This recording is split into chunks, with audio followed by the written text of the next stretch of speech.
మరి ఇన్ని చేసి కూడా ఇప్పుడొచ్చి ఏదో మంచిదానిలా ఆవిడతో ఫ్రెండ్షిప్ చేస్తోంది.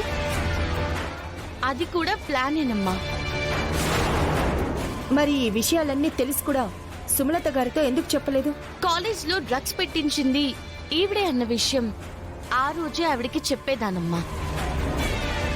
కానీ చరణ్ గురించి ఆలోచించి ఆగిపోయానమ్మా.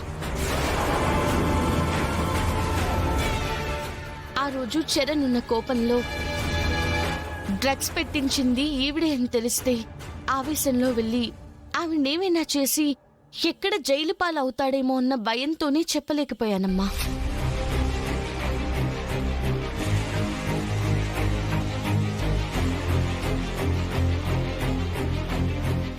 ఇప్పుడు సుమలత గారిని పతనం చేయాలని చెప్పి తన కూతుర్ని చరణ్ కిచ్చి పెళ్లి చేద్దామన్న ప్రపోజల్ కూడా తీసుకొచ్చిందమ్మా. సుమలత గారు కూడా ఓకే అన్నట్టుగా మాట్లాడారంటమ్మా.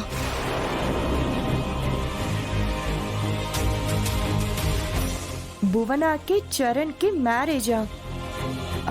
మరి నీ పరిస్థితి ఏంటి?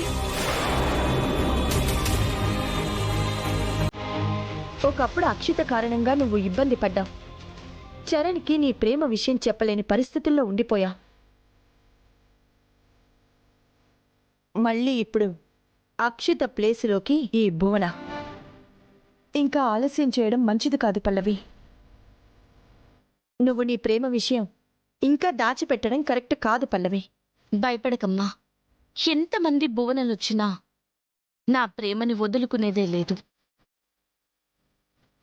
శరణ్ని వదులుకునేదే లేదు.